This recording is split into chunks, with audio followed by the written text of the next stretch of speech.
రావటం మా బొబ్బిలి అదృష్టం. వాదే ఉందండి. దైవానుగ్రహం మాకి స్థాయిని సంపదని ప్రసాదించింది. అంతా దైవానుగ్రహం.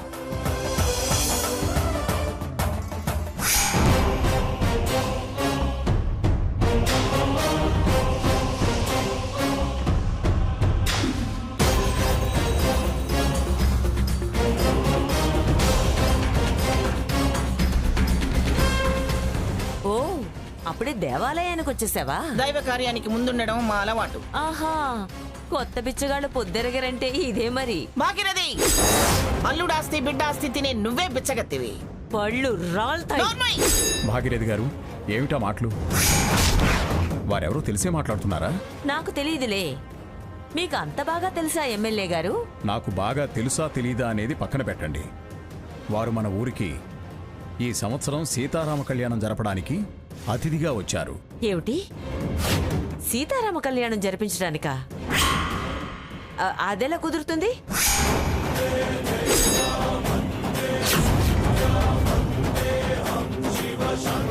అది జరగవలసింది, జరిపించవలసింది నా ఇష్ట ప్రకారం. ఈ ఊరు దాన్ని నన్ను కాదని ఆవిడ గారు ఎలా జరిపిస్తారు?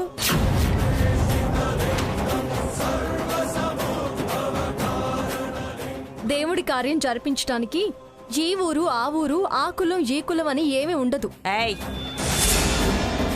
నువ్వేదో పెద్ద ఘనకార్యం సాధించిందాన్లా అన్నీ నీకే తెలుసన్నట్టు మాట్లాడకు.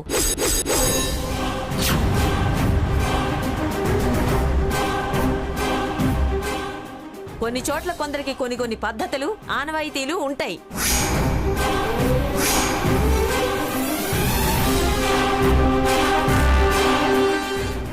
ఆకుపసర్లు నూరుకునేదానివి నీకేం తెలుసని మాట్లాడుతున్నావు? నీకు ఏదో పసరు నూరి తలకు పట్టిస్తే గాని పైత్యం పిచ్చి తగ్గేలా లేదు. కరెక్ట్ గా మాట్లాడావురా.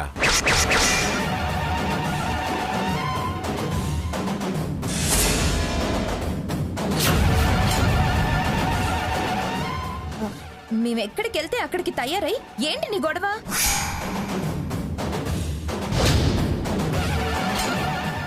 అందరూ వదిలేసిన అనాథ కదా, ఏం చేయాలో అర్థం కాక తోచక తగులాడుతోంది. తెలిసి తెలియకుండా పిచ్చి పిచ్చిగా మాట్లాడకండి. ఏమిటే మాకు తెలియంది నీకు తెలిసింది?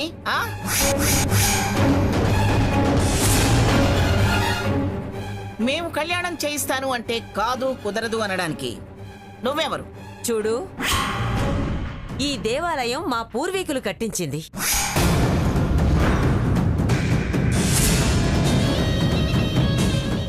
దీనికి ధర్మకర్తలం మేము.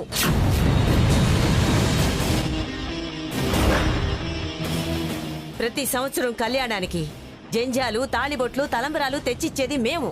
నువ్వేది తెచ్చినా కళ్యాణం చేసే యోగ్యత నీకు లేదు కదా. మంగా, ఎందుకలా అరుస్తావు? అదే ఆనవాయితీ అయితే వాళ్ళు మాకు పర్మిషన్ ఎందుకు ఇస్తారు? డబ్బు కట్టించుకుని రసీదు ఎందుకు ఇస్తారు? నువ్వన్నా జంజాలు, తాళిబొట్టు, తలంబరాలు మేము తెచ్చాం. తెచ్చినా అవి వాడటం కుదరదు. ఎందుకు కుదరదు? ఏంటండి ఇది? మీరెలా అనుమతిచ్చారు? చూడండమ్మా, మీకు మీరు ధర్మకర్తలు అనుకుంటే సరిపోదు కాదా? మీ పుట్టింటి పూర్వీకులు ఆలయం కట్టించొచ్చు, వారు ధర్మకర్తలు కావచ్చు, కానీ ఆ వంశీకులెవరూ లేరుగా. వారు పైడిరాజుల వారు, మీరు బొబ్బిలివారు. పైగా ఈ దేవాలయం ఎండోమెంట్ డిపార్ట్మెంట్ కంట్రోల్లో ఉంది. నేను చైర్మన్ని. వీరు దేవాదాయ శాఖ నుంచి అనుమతి తెచ్చుకున్నారు. మంత్రి గారు నాకు పురమాయించారు. ఎవరో పురమాయించారని ఆనవాయితీ తప్పుతారా?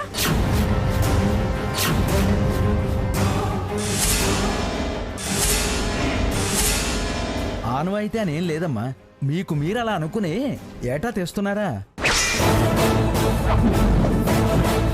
కానీ కళ్యాణానికి ఎవరైనా జంధ్యాలు, తాళిబొట్టు సమర్పించుకోవచ్చు. ఇవాళ మంత్రి చెప్పాడని పరపతి కలిగిన నన్ను కాదని ఆనవాయితీ కాదని అంటున్నారా? నేను రేపు మీకు పోటీగా ఈ ప్రాంగణంలోనే సీతారామ కళ్యాణం జరిపిస్తాను.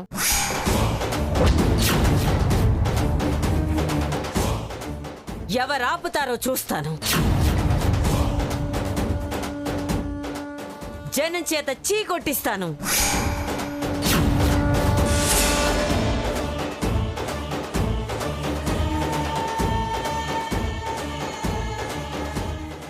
ఈ ఊరిదాన్ని నన్ను కాదని పరాయి ఊరు వాళ్లతో ఎలా కళ్యాణం జరిపిస్తారో నేను చూస్తాను. చైర్మన్ గా నేను అనుమతి ఇవ్వను.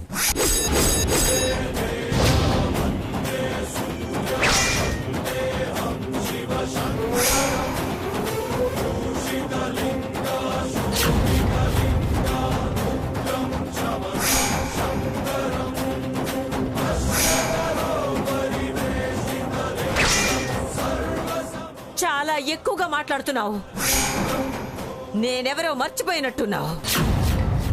రేపు కళ్యాణంలో తెలుస్తుంది నేనెవరినో. ఈ ఆలయ కమిటీ చైర్మన్ గా నేను అనుమతి ఇవ్వను అంటున్నానుగా. దమ్ముంటే చూసుకోవయ్యా.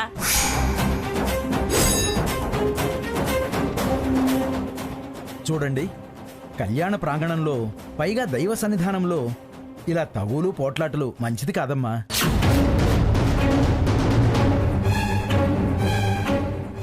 అందుకని మమ్మల్ని కళ్యాణం జరిపించొద్దు అంటారా?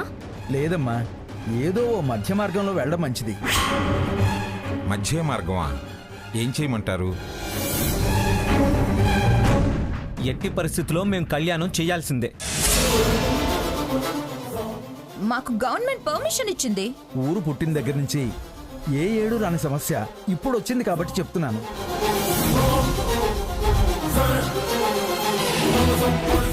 ఎవరు తెచ్చిన ఆ వస్తువులు కళ్యాణమూర్తులకు వెయ్యాలో నిర్ణయం అయితే కళ్యాణం ఎవరైనా జరిపించవచ్చు. అంటే ఆ విషయం దైవ నిర్ణయానికే వదిలేద్దాం. దైవ నిర్ణయమా? అవును, స్వామి ఎవరిని అంగీకరించి అనుమతిస్తారో తెలుసుకుందాం. మరి దైవ నిర్ణయం ఎలా తెలుస్తుంది? ఇద్దరి పేర్లు రాసి చీటీలు తీద్దాం.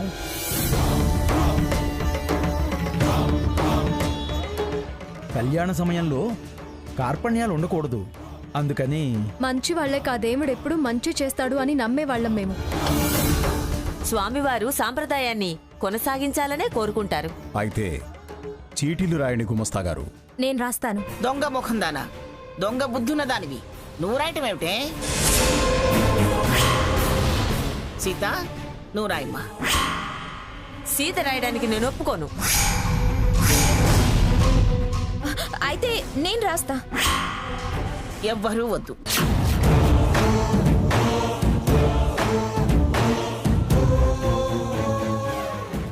పూజారి గారు, మీరు రాయండి. అలాగేనమ్మా. గుమాస్తా గారు రండి.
అమ్మా, అందరూ ఒకసారి స్వామివారిని తలుచుకుని ఈ చీటీలను తాకండి.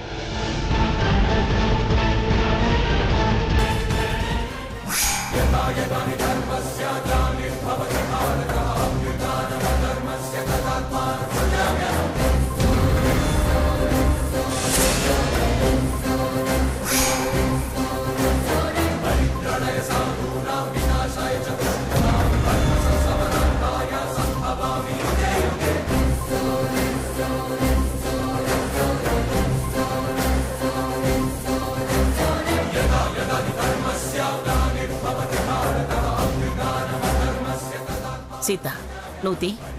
లేదు స్వర్ణ నూతి. ప్రతిదానికి ఈ పోటీ ఏంటి? అది దాని మనిషి అనుకుంటుందండి. ఎవరి మనుషులైనా నిర్ణయం ఆ భగవంతుడిది. దాన్ని తేనివ్వండి అమ్మమ్మగారు. ఇంకే తీ. దేవుడు ఎవరికి ఎలా బుద్ధి చెప్పాలో అలా చెప్తాడు, ఎవరి నోళ్ళు ఎలా మూయించాలో అలా మూయిస్తాడు.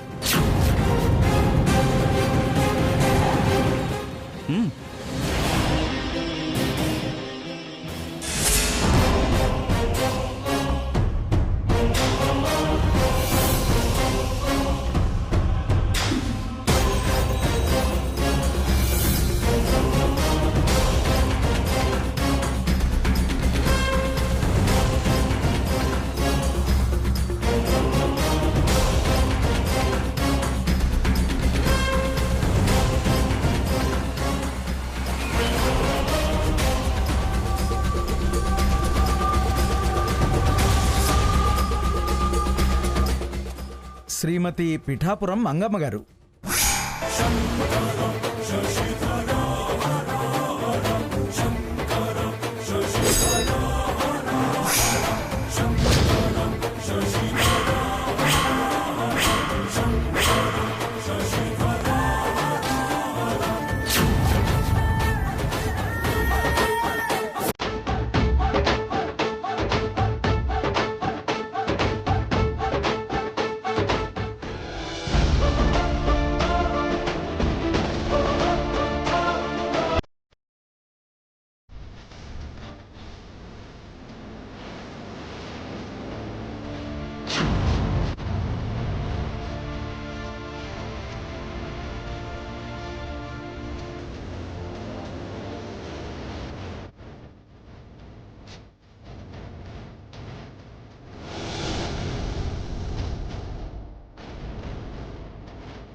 దేవుడు కరుణిస్తే దాని మీద గుడ్లురుముతావే.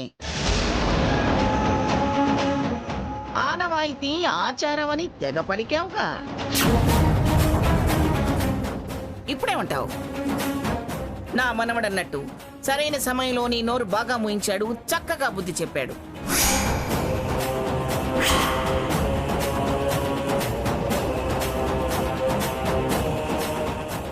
ఇక దయచేయండి అమ్మా. స్వర్ణ ఏదో మోసం చేసింది. మరి అదే తీయాలి చీటీ అన్నావు కదా. మళ్ళీ మోసం దాగా అంటూ మొహం మాడుస్తావేమిటే?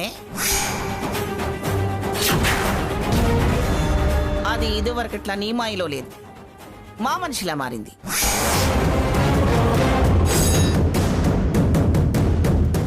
బుద్ధి ఆ దేవుడు కాదు, నా చెల్లెలే చెప్పింది.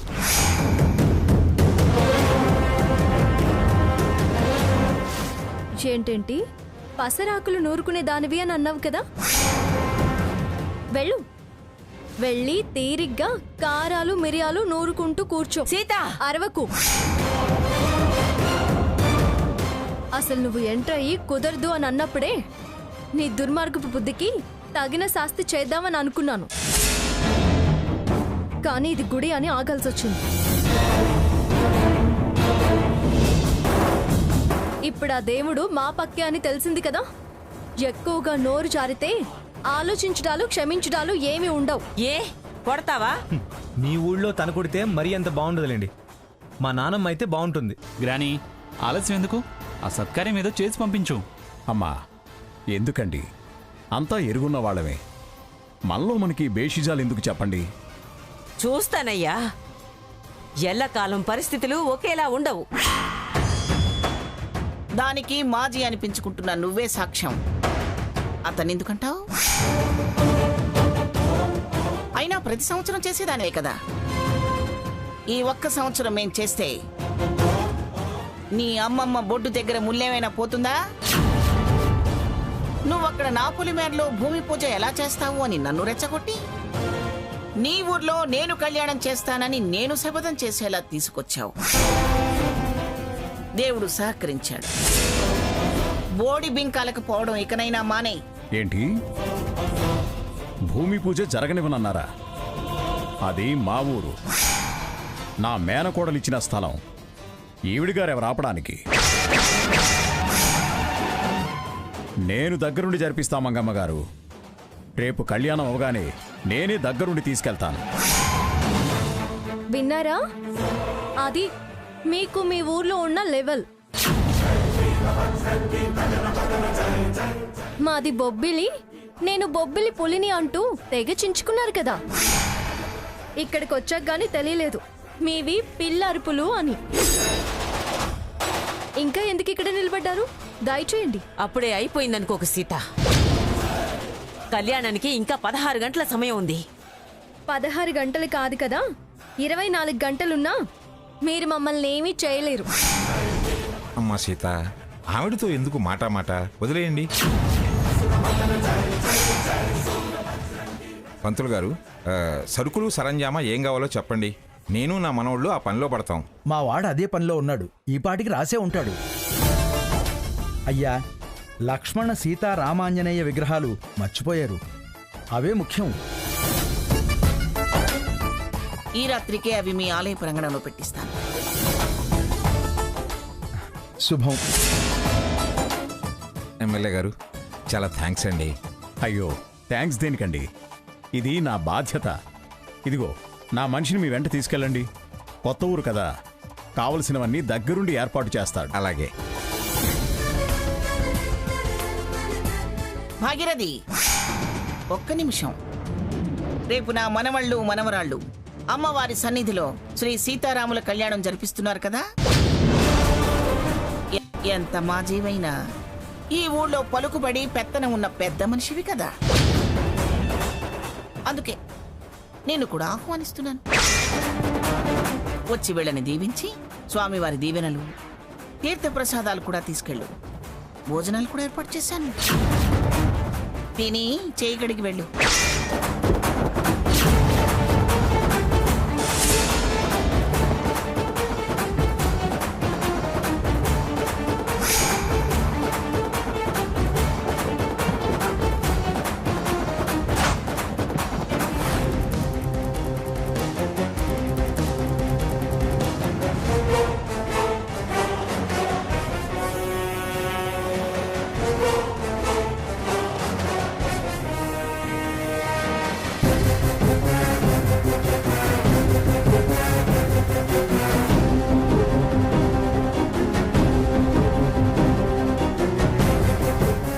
అసలు ఆ స్వర్ణ ఎందుకు అలా చేసిందో తెలిసేదాకా నా మనసు కుదుటపడేలా లేదు. వెళ్ళండి, వెళ్ళి దాని విషయం ఏమిటో తెలుసుకొని రండి. అలాగే మేడం. పదవి.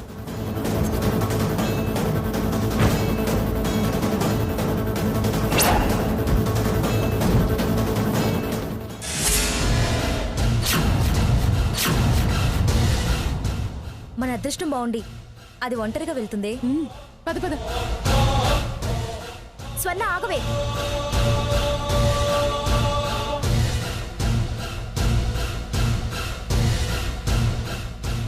ఏంటే మీరిలా వచ్చారు? తమరి గురించి తెలుసుకోవడానికే. ఏంటే తెలుసుకునేది? లాటరీలో పేరు ఎలా వచ్చిందని ఆ భాగీరథికి అర్థం కాక మిమ్మల్ని ఆరా తీయమని పంపిందా? అవును, అసలు ఆవిడ పేరు తీయకుండా ఈవిడ పేరు. అసలు నువ్వు రానే రావు అనుకున్నా, కానీ వచ్చావు. తప్పక ఆగే దారి లేక తప్పనిసరి వచ్చుంటావని నేను అనుకున్నాను స్వర్ణ. కానీ వచ్చిన దగ్గర నుంచి నీలో చాలా మార్పు కనిపిస్తుంది. చీటీలలో ఆ మార్పు కన్ఫర్మ్ అయింది. ఓసి పిచ్చి మొహల్లారా, దాని గురించి ఆవిడ కంగారు పడి మిమ్మల్ని కంగారు పెట్టి పంపిందా?